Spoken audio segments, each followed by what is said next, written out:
আজকের এই তথ্যমূলক আয়োজনে সবাইকে দারুণ একটা স্বাগত জানাচ্ছি। আচ্ছা, ভাবুন তো, আমাদের সবার রান্নাঘরে এমন একটা জিনিস চুপচাপ পড়ে আছে যার ভেতরে লুকিয়ে আছে অসাধারণ সব জাদুকরী ক্ষমতা। হ্যাঁ, ঠিকই ধরেছেন। আজ আমরা এমন একটা অত্যন্ত শক্তিশালী প্রাকৃতিক ভেষজ নিয়ে কথা বলতে যাচ্ছি। আমাদের আজকের বিষয় কাঁচা হলুদ। এটা যে শুধু রান্নার স্বাদ বাড়ায় তা কিন্তু নয়, বরং মানবদেহের জন্য এটা রীতিমতো একটা ম্যাজিকের মতো কাজ করে। তো চলুন, আর দেরি না করে এই প্রাচীন উপাদানটির পেছনের বিজ্ঞান আর ঐতিহ্যকে একেবারে ধাপে ধাপে উন্মোচন করি। ঠিক আছে, চলুন একদম গভীরে যাওয়া যাক। শুরুতেই যে প্রশ্নটা মাথায় আসে, অনেকেই তো বলেন সকালে ঘুম থেকে উঠেই কাঁচা হলুদ খেতে, তাই না? এই প্রাচীন চলটা কিন্তু শুধু একটা সাধারণ মশলার ব্যবহার নয়। আয়ুর্বেদ বলছে সকালে খালি পেটে এই শিকড়টি যখন আমাদের শরীরে ঢোকে, তখন সেটা রীতিমতো একটা সক্রিয় ওষুধের মতো কাজ করা শুরু করে দেয়। কিন্তু প্রশ্ন হলো, ঠিক সকালবেলাতেই কেন?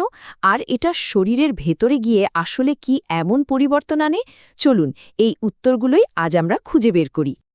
আজকের এই আলোচনায় আমরা পুরো বিষয়টা কয়েকটা ধাপে বুঝব। প্রথমে জানব প্রাচীন ভেষজ হিসেবে কাঁচা হলুদে পরিচয়। এরপর পরিপাক ও রোগ প্রতিরোধ ক্ষমতা, কারকিউমিনের মাধ্যমে প্রদাহ ও ব্যথা উপশম, অ্যান্টিঅক্সিডেন্ট ও ত্বকের সুরক্ষা এবং একেবারে শেষে জানব এর কিছু অতি গুরুত্বপূর্ণ সতর্কতা নিয়ে। তো চলুন আমাদের প্রথম ধাপে ঢোকা যাক। প্রাচীন ভেষজ কাঁচা হলুদ। যে কোনো কিছুর আসল ম্যাজিক বুঝতে হলে তো আগে তার মূল পরিচয়টা জানা দরকার, তাই না? আমরা প্রতিদিন রান্নায় যে মিহি সোনালি রঙের গুঁড়োটা দেখি সেটা তো সবারই চেনা, কিন্তু এর আসল রূপটা কি জানেন? এটা আসলে একটা শিকড়। গুঁড়ো করার জন্য যখন হলুদকে সেদ্ধ করে শুকানো হয়, তখন কিন্তু এর ভেতরের অনেক দরকারি এসেনশিয়াল অয়েল নষ্ট হয়ে যায়। অথচ কাঁচা অবস্থায় সেগুলো একদম অটুট থাকে। তাই আজকের এই বিশেষ স্বাস্থ্য অভ্যাসের জন্য কিন্তু ওই সাধারণ গুঁড়ো হলুদ নয়, সরাসরি প্রকৃতি থেকে পাওয়া কাঁচা শিকড়টাই হলো আমাদের প্রধান উপাদান। হাজার হাজার বছরের পুরনো আয়ুর্বেদ শাস্ত্র কিন্তু এই বিষয়টাকে ভীষণভাবে সমর্থন করে। বিশেষজ্ঞরা বারবার একটা নির্দিষ্ট সময়ের ওপর জোর দিচ্ছেন, আর সেটা হলো একদম সকালবেলা খালি পেটে। সারা রাত বিশ্রামের পর আমাদের পাকস্থলী যখন একদম খালি থাকে, ঠিক তখনই শরীর এই ভেষজটিকে সবচেয়ে ভালোভাবে গ্রহণ করতে পারে। আর এর উপাদানগুলো কোনো রকম বাধা ছাড়াই সরাসরি রক্তে মিশে গিয়ে কাজ শুরু করে দেয়। এবার চলুন আমাদের শরীরের ভেতরের দিকে একটু তাকাই। পরিপাক ও রোগ প্রতিরোধ ক্ষমতা। ভাবুন তো, সকালে খালি পেটে যখন এই কাঁচা ভেষজটা ঢুকছে, ভেতরে আসলে কি ঘটছে?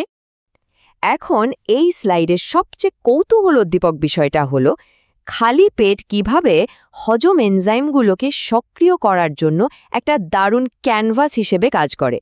সকালে কাঁচা হলুদ শরীরে ঢোকা মাত্রই সেটা পাচক রসগুলোকে একেবারে জাগিয়ে তোলে।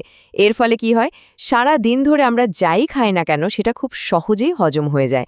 আধুনিক জীবনে এই যে অ্যাসিডিটি, পেট ফাঁপা বা বদহজমের মতো রোজকার সমস্যাগুলো, কাঁচা হলুদ যেন একেবারে গোড়া থেকেই সেগুলো সমাধান করে দেয়। শুধু হজম নয়, এটি আমাদের শরীরের নিজস্ব একটা দুর্দান্ত ডিফেন্স সিস্টেমও তৈরি করে ফেলে। কাঁচা হলুদের অ্যান্টিফাঙ্গাল, অ্যান্টিব্যাকটেরিয়াল আর অ্যান্টিভাইরাল গুণগুলো যেন এক একজন পাহারাদারের মতো কাজ করে।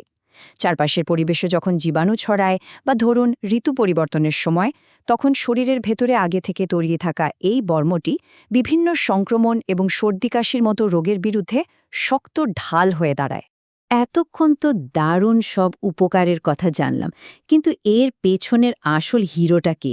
চলুন কারকিউমিন, প্রদাহ ও ব্যথা উপশম এই অংশটায় গিয়ে আমরা সেই জাদুকরী সুপার ইনগ্রিডিয়েন্টের সাথে পরিচিত হই। সুতরাং সবচেয়ে গুরুত্বপূর্ণ বিষয়টি হল এই কারকিউমিন। এটা কিন্তু স্রেফ কোনো সাধারণ টোটকা নয়, এর পেছনে রয়েছে শক্ত বিজ্ঞান। হলুদের এই প্রধান সক্রিয় উপাদানটাই হল এর মূল শক্তি। বৈজ্ঞানিকভাবে প্রমাণিত এই কারকিউমিন শরীরের ভেতরে একটা অত্যন্ত পাওয়ারফুল অ্যান্টি ইনফ্লেমেটরি বা প্রদাহরোধী এজেন্ট হিসেবে কাজ করে। শরীরের যে কোনো ধরনের অভ্যন্তরীণ অস্বস্তি বা প্রদাহের বিরুদ্ধে এটা একদম সরাসরি লড়াইয়ে নেমে পড়ে। বিষয়টা এভাবে একবার কল্পনা করুন তো, কারকিউমিন যেন একটা স্পেশাল রেস্কিউ টিম বা উদ্ধারকারী দল। এই দলটার রক্ত স্রোতের মাধ্যমে সারা শরীরে ছুটে বেড়ায়। শরীরের যেখানেই গভীর প্রদাহ বা ব্যথা ঘাপটি মেরে বসে আছে, বিশেষ করে জয়েন্ট বা অস্থিসন্ধিতে, এটা সরাসরি সেখানে পৌঁছে যায়। যাদের বাত বা গাঁঠের ব্যথার মতো মারাত্মক যন্ত্রণাদায়ক সমস্যা আছে, কারকিউমিন তাদের এই গভীর প্রদাহকে শান্ত করে একেবারে জাদুকরি আরাম দিতে পারে। মানে ভেতর থেকে ব্যথার শেকড়টাই দুর্বল করে দেয়। ভেতরের অঙ্গপ্রত্যঙ্গ আর অস্থিসন্ধির কথা তো হলো, এবার অ্যান্টিঅক্সিডেন্ট ও ত্বকের সুরক্ষা অংশে আমরা দেখব কিভাবে এই ভেতরের সুস্থতা আমাদের শরীরের বাইরের অংশেও দারুণভাবে ফুটে ওঠে। আমাদের মানব দেহ তো অসংখ্য ছোট ছোট কোষ দিয়ে তৈরি, তাই না? আর এই কোষগুলো প্রতিনিয়তই নানা ক্ষতিকর উপাদানের আক্রমণের শিকার হয়। কাঁচা হলুদ এখানে অ্যান্টিঅক্সিডেন্টের একটা বিশাল ভাণ্ডার হিসেবে কাজ করে। এই অ্যান্টিঅক্সিডেন্টগুলো শরীরের কোষগুলোর চারদিকে একটা অদৃশ্য বর্ম বা শিল্ড তৈরি করে ফেলে, ফলে কোষগুলো ভেতরের ক্ষতি থেকে বেঁচে যায় আর পুরো শরীর একটা দারুণ দীর্ঘমেয়াদী সুরক্ষা পায়। আর এটি চমৎকারভাবে তুলে ধরে যে ভেতরের সুস্থতা কিভাবে বাইরের সৌন্দর্যে রূপ নেয়। কাঁচা হলুদের যে ডিটক্সিফাইং ক্ষমতা আছে তা শরীরকে একদম ভেতর থেকে ধুয়ে মুছে পরিষ্কার করে ফেলে। যখন ভেতরের সব দূষিত পদার্থ বা টক্সিন বেরিয়ে যায়, তখন তার সরাসরি প্রভাব পড়ে আমাদের ত্বকের উপর। নিয়মিত এই অভ্যাসটা ধরে রাখলে ত্বক প্রাকৃতিকভাবে উজ্জ্বল আর সুস্থ হয়ে ওঠে। এটা শুধু বাইরে থেকে মাখার কোনো জিনিস নয়, এটা ভেতর থেকে ত্বককে জাগিয়ে তোলার আসল উপায়। তো এতক্ষণ আমরা এই প্রাকৃতিক উপাদানের বিস্ময়কর সব গুণের কথা জানলাম। তবে এবার কিছু গুরুত্বপূর্ণ সতর্কতা। এই পর্যায়ে এসে আমাদের একটু থামতে হবে এবং বাস্তবতার দিকে খুব গভীরভাবে তাকাতে হবে। কারণ যেগুলো জিনিসের সম্পূর্ণ চিত্রটা জানাই হলো আসল জ্ঞান। চলুন পরের অংশে যাই এবং দেখি এটি কিভাবে যুক্ত হচ্ছে। একদিকে আমরা দেখছি এর অবিশ্বাস্য সব উপকারিতা, যেমন উজ্জ্বল ত্বক, দারুণ রোগ প্রতিরোধ ক্ষমতা আর উন্নত হজম। কিন্তু এর ঠিক বিপরীতেই রয়েছে কিছু কড়া বাস্তবতা, ঠিক যেন সুপারম্যানের ক্রিপ্টোনাইট।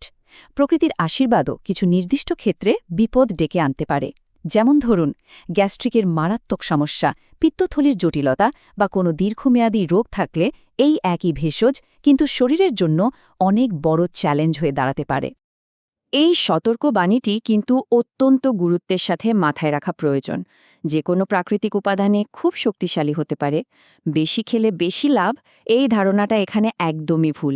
বরং অতিরিক্ত গ্রহণ মারাত্মক ক্ষতির কারণ হতে পারে। যদি আগে থেকে কোনো স্বাস্থ্যগত জটিলতা থাকে, তাহলে একে রোজকার অভ্যাসে পরিণত করার আগে আধুনিক চিকিৎসা বিজ্ঞানের সহায়তা বা চিকিৎসকের পরামর্শ নেওয়াটা একেবারে বাধ্যতামূলক। আজকের এই আয়োজনের একেবারে শেষে এসে একটা গভীর চিন্তার উদ্রেককারী প্রশ্ন দিয়ে শেষ করতে চাই। একদিকে যেমন প্রাচীন প্রাকৃতিক ভেষজের এমন অবিশ্বাস্য ক্ষমতা রয়েছে, অন্যদিকে তেমনি রয়েছে আধুনিক চিকিৎসার সুনির্দিষ্ট সীমারেখা। এই দুটোর মধ্যে একটা নিখুঁত ভারসাম্য কিভাবে আমাদের প্রাত্যহিক সুস্থতার যাত্রাকে নতুন রূপ দিতে পারে, এই প্রশ্নটা ভবিষ্যতের জন্য একটা চমৎকার ভাবনার বিষয় হয়ে রইল। আমাদের আজকের এই বিশ্লেষণ এখানেই শেষ করছি। আশা করি এই তথ্যগুলো সুস্থতার পথে সবার জন্য বেশ সহায়ক হবে।